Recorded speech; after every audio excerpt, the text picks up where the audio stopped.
ವಿನಾಕಾರಣ ಏನಪ್ಪ ಅಂತಂದ್ರೆ ದಲಿತ ಹಿಂದುಳಿದ ಅಲ್ಪಸಂಖ್ಯಾತರನ್ನು ಗುರಿಯಾಗಿಸ್ಕೊಂಡು ಅವ್ರನ್ನ ತೆಗೆದಾಗುವಂಥ ಹುನ್ನಾರ ಮಾಡಕತ್ತಾರ. ಗ್ರಾಮೀಣ ಭಾಗದಲ್ಲಿ ಆಗಿರೋದು, ನಗರ ಭಾಗದಲ್ಲಿ ಆಗಿರೋದು ದಾಖಲಾತಿಗಳು ಭಾಳಷ್ಟು ಇರೋದಿಲ್ಲ. ಒಂದು ಆಧಾರ್ ಕಾರ್ಡ್, ID ಕಾರ್ಡ್ ಈ ದೇಶದಿಂದ ಓಡಿಸುವಂಥ ಕೆಲಸ ನೀವು ಮಾಡ್ತಾ ಇದ್ದೀರಾ, ಇದು ನಾವು ಖಂಡಿಸ್ತೇವೆ. ಡಿಜಿಟಲ್ ಇಂಡಿಯಾ ಅಂತ ಹೇಳ್ತಾ ಇದೆ ಈ ಸರ್ಕಾರ. ಡಿಜಿಟಲ್ ಇಂಡಿಯಾ ಎಲ್ಲಿದೆ ರೀ? ಕರ್ನಾಟಕದಲ್ಲಿ ಒಂದೇ ಒಂದು ನ್ಯಾಯಯುತ ಮತದಾರರನ್ನು ತೆಗಿಲಿಕ್ಕೆ ನಾವು ಬಿಡೋದಿಲ್ಲ.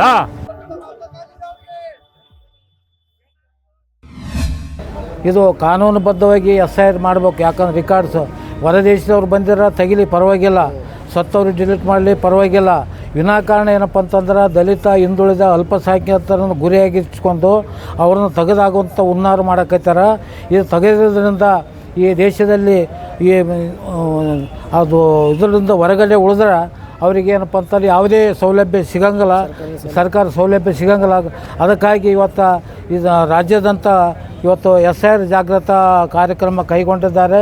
ಜನರು ಇದಕ್ಕೆಲ್ಲರೂ ಸ್ಪಂದಿಸಬೇಕು, ಅವೇರ್ನೆಸ್ ಬರಬೇಕು. ಹಳ್ಳಿಯಲ್ಲಿ ಮತ್ತು ಗಲ್ಲಿಯಲ್ಲಿ ವಾರ್ಡ್ಗಳ ಮುಖಾಂತರ ತಿಳುವಳಿಕೆ ಹೇಳೋದ್ರ ಮುಖಾಂತರ SIR ಬಗ್ಗೆ ಒಂದು ಜಾಗೃತಿ ಮೂಡಿಸೋದ್ರ ಮುಖಾಂತರ ಇದನ್ನು ಇದು ಮಾಡ್ಬೇಕಂತೇಳಿ ನಾವು ಒತ್ತಾಯ ಮಾಡ್ತೀವಿ. ಏನು ಇವತ್ತಿನ ಈ ಕೇಂದ್ರ ಸರ್ಕಾರ ಮತ್ತು ಚುನಾವಣಾ ಆಯೋಗ SIR ತರೋ ಮುಖಾಂತರ ಮತ ಪರಿಷ್ಕರಣೆ ಮಾಡ್ತಾ ಇದೆ ಅಂತೇಳಿ ಹೇಳ್ತಾ ಇದೆ. ಆದರೆ ಅದರ ದುರುದ್ದೇಶ ಏನಪ್ಪ ಅಂತಂದರೆ ದಾಖಲಾತಿಗಳು ಬಂದು 11 ದಾಖಲಾತಿಗಳು ಕೊಡಬೇಕು. ಅವು ಮತಪಟ್ಟಿಯಲ್ಲಿರುವಂಥ ಹೆಸರಿಗೆ ಮತ್ತು ದಾಖಲಾತಿಗಳು ಮ್ಯಾಚಿಂಗ್ ಆಗಿರಬೇಕು ಅನ್ನೋದು ಅವರ ಉದ್ದೇಶ. ಸೊ ಅದಲ್ಲದೆ ವಿಶೇಷವಾಗಿ ಏನು ನಮ್ಮ ಗ್ರಾಮೀಣ ಭಾಗದಲ್ಲಿ ಆಗಿರೋದು, ನಗರ ಭಾಗದಲ್ಲಿ ಆಗಿರೋದು ದಾಖಲಾತಿಗಳು ಭಾಳಷ್ಟು ಇರೋದಿಲ್ಲ. ಒಂದು Aadhaar card, ID card. So ಅದು ನಾಮಕಾವಸ್ಥೆ ದಾಖಲಾತಿಗಳಂತೇಳಿ ಮೆನ್ಷನ್ ಮಾಡಿದ್ದಾರೆ. ID ಕಾರ್ಡ್ ಆಗಿರ್ಬೋದು ಮತ್ತು ಆಧಾರ್ ಕಾರ್ಡ್ ಆಗಿರ್ಬೋದು. ಅವರು ಮುಖ್ಯವಾಗಿ ಕೇಳ್ತಾ ಇರೋದು ಏನಪ್ಪ ಅಂತಂದರೆ ಶಾಲಾ ದಾಖಲಾತಿ, ಜನ್ಮ ದಿನಾಂಕದ ಶಾಲಾ ದಾಖಲಾತಿಗಳು ಬೇಕು. ಇಲ್ಲಾಂದರೆ 2022ರಲ್ಲಿ ಏನು ನಮ್ಮ ತಂದೆ ತಾಯಿ ಆಗಿರ್ಬೋದು, ನಮ್ಮ ಹಿರಿಯರಾಗಿರ್ಬೋದು ಮತದಾನ ಹಾಕಿದ್ದು ಲಿಸ್ಟ್ ಇದ್ದಾಗ ಮಾತ್ರ ಅದನ್ನು ಕನ್ಸಿಡರ್ ಮಾಡ್ತೀವಿ ಅಂತೇಳಿ ಇಂಥ ಒಂದು ಕಂಡೀಷನ್ ಮಾಡಿ ಹೇಳ್ತಾ ಇದೆ. ಸೊ ನಮ್ಮ ಈಗೆಲ್ಲ ಇಡನ್ ಅಜೆಂಡಾ ಏನಂತೇಳಿ ಗೊತ್ತಾಗ್ತಾಯಿದೆ. ಈ ಕೇಂದ್ರ ಸರ್ಕಾರ ಏನಪ್ಪ ಅಂತಂದರೆ ಯಾರು BJPಯನ್ನು, ಯಾರು RSSನ ವಿರೋಧಿಸ್ತಾ ಇದ್ದಾರೆ ಅಂಥವ್ರನ್ನ ಮತದಾನದ ಪಟ್ಟಿಯಿಂದ ತೆಗೆದುಹಾಕಬೇಕು, ನಾವು ಅಧಿಕಾರವನ್ನು ಚಲಾಯಿಸಬೇಕು ಅನ್ನೋದು ಅಷ್ಟೇ ಅವ್ರ ಇಡನ್ ಅಜೆಂಡಾ ಇದೆ. ಸೊ ಅದು ಚಾಲನೆ ಮತ್ತು ಆ್ಯಕ್ಟಿವ್ ಆಗಿ ಕೆಲಸ ಕೂಡ ಮಾಡಿದೆ. 100% ಶುದ್ಧ ಶ್ರೀಗಂಧ ಎಣ್ಣೆಯಿಂದ ತಯಾರಾಗಿದೆ. ಅಸಲಿ ಉತ್ತಮಿಕೆಯನ್ನು ಹೊಂದಿದೆ. ಮೈಸೂರು ಸ್ಯಾಂಡಲ್ ಸೋಪ್, ನನ್ನ ರಾಯಲ್ ಬ್ಯೂಟಿ ರಿಚುವಲ್.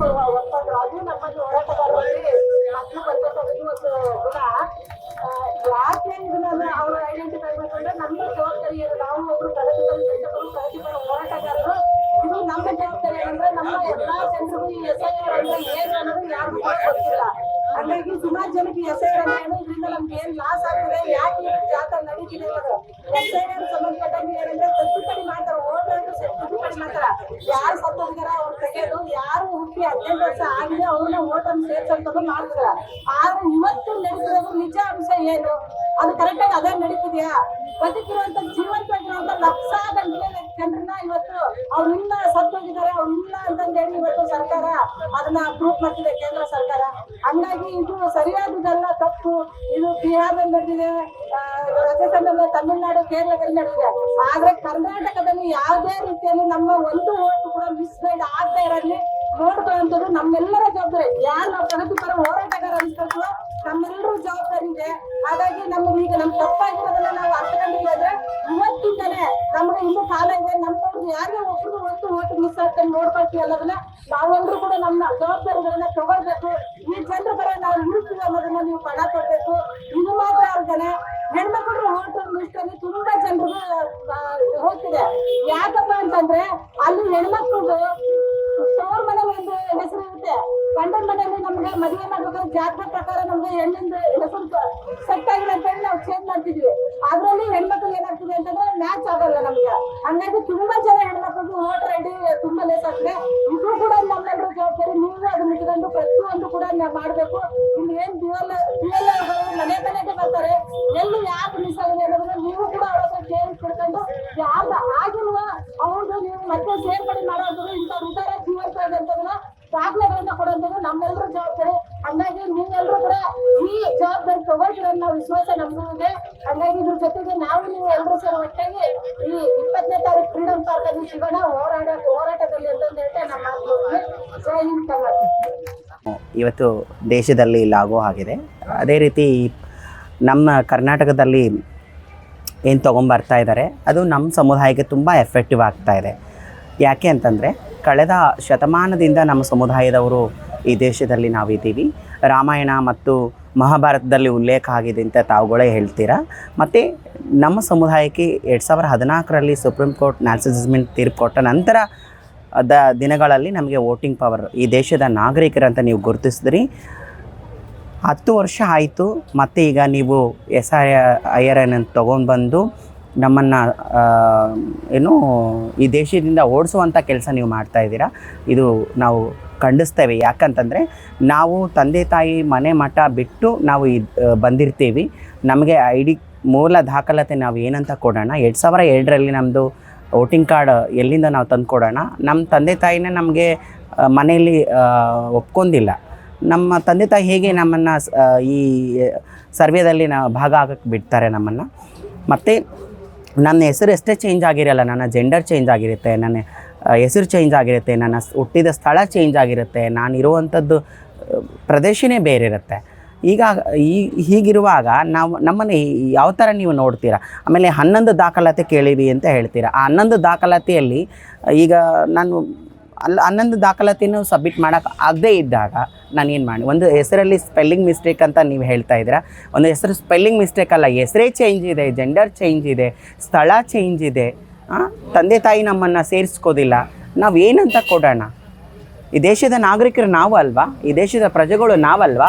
ಸಂವಿಧಾನದಲ್ಲಿ ಇರುವಾಗ ನೀವು ಯಾಕೆ ಈ ಥರ ತಗೊಂಡು ಬರ್ತಾ ಇದ್ದೀರಾ?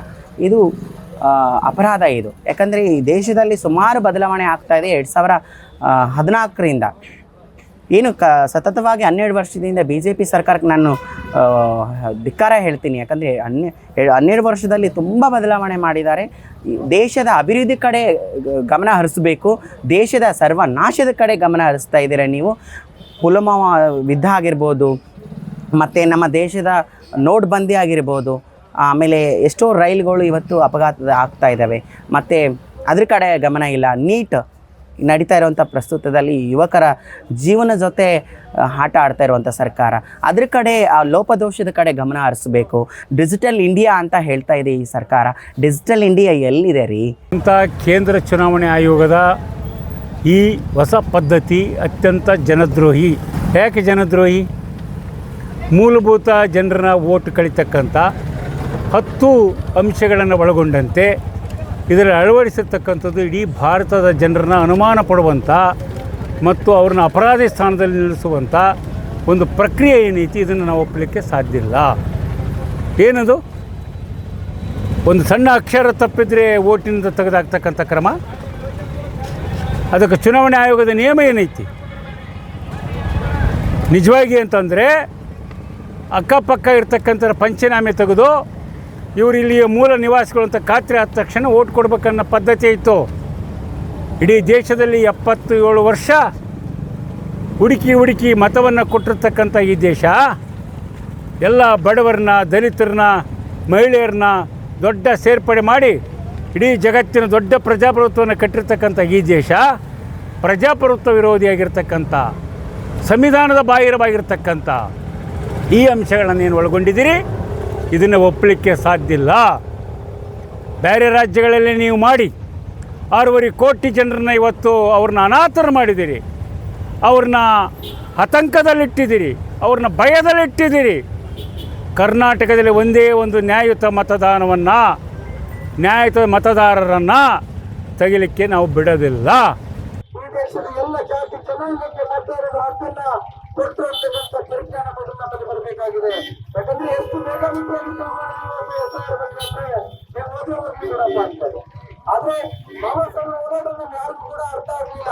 ನಮ್ಮ ಮಕ್ಕಳನ್ನ ಕಳೆದು ಈ ದೇಶದ ಎಲ್ಲ ಜಾತಿ ವರ್ಗಕ್ಕೆ ಮತದಾನದ ಹಕ್ಕನ್ನು ಬೇಕಂತೇಳಿ ಒಂದು ಮೇಜಿನ ಪರಿಷತ್ನಲ್ಲಿ ಅವರು ಆರ್ಗ್ಯುಮೆಂಟ್ ಮಾಡಿ ಈ ದೇಶದ ಎಲ್ಲ ಜನಾಂಗಕ್ಕೆ ಸಾರ್ವತ್ರಿಕ ಮತದಾನದ ಹಕ್ಕನ್ನು ಕೊಟ್ಟರು. ಆದ್ರೆ ಇವತ್ತು ಜಾತಿವಾದ ಮನಸ್ಸುಗಳು ಕೋಮುವಾದಿ ಬಿಜೆಪಿ ಸರ್ಕಾರ ಇವತ್ತು ಈಗಾಗಲೇ ಎಸ್ಟಾಬ್ಲಿಷ್ಮೆಂಟ್ ಮಾಡಿದ ಕೇಂದ್ರದ ಏನು ಸಚಿವರು ಕೇಂದ್ರ ಸರ್ಕಾರ ಏನು ಸಂಖ್ಯೆಯಿದ್ದು ಅದರ ಈಗಾಗಲೇ ನಿರ್ಣಯ ಮಾಡಿ ಹೆಚ್ಚುವರಿ ಮಾಡಿದೆ. ಅವರ ಉದ್ದೇಶ ಏನಂದ್ರೆ ಇವತ್ತು ಯಾರ್ಯಾರ ಓಟ್ಗಳು ನಮ್ಮ ಪಕ್ಷವನ್ನು ಹೊರತುಪಡಿಸಿ ಬೇರೆ ಬೇರೆ ಪಕ್ಷಗಳಿಗೆ ಡೈವರ್ಟ್ ಆಗ್ತವೆ ಅಂತ ಮತಗಳನ್ನ ಕಡಿತಗೊಳಿಸೋದ್ರ ಮುಖಾಂತರ ಕೇಂದ್ರದಲ್ಲಿ ಒಂದು ಮೆಜಾರಿಟಿ ಮುಖಾಂತರ ಮುಂದೆ ಇನ್ನು 10, 20, 50, 100 ವರ್ಷಗಳ ಕಾಲ ನಾವು ಆಡಳಿತ ಮಾಡಬೇಕಂತಕ್ಕಂಥ ದೂರದೃಷ್ಟಿಯಿಂದ ಇವತ್ತು ಎಸ್ಐಆರನ್ನು ತಂದಿದ್ದಾರೆ. ಮತ್ತಷ್ಟು ವಿಶೇಷ ವಿಡಿಯೋಗಳನ್ನು ನೋಡಲು ಮತ್ತು ಹೊಸ ವಿಡಿಯೋಗಳ ಬಗ್ಗೆ ತಿಳಿಯಲು ಈ ದಿನ .com ಯೂಟ್ಯೂಬ್ ಚಾನೆಲ್ ಸಬ್ಸ್ಕ್ರೈಬ್ ಮಾಡಿ ಮತ್ತು ಬೆಲ್ ಐಕಾನ್ ಕ್ಲಿಕ್ ಮಾಡಿ.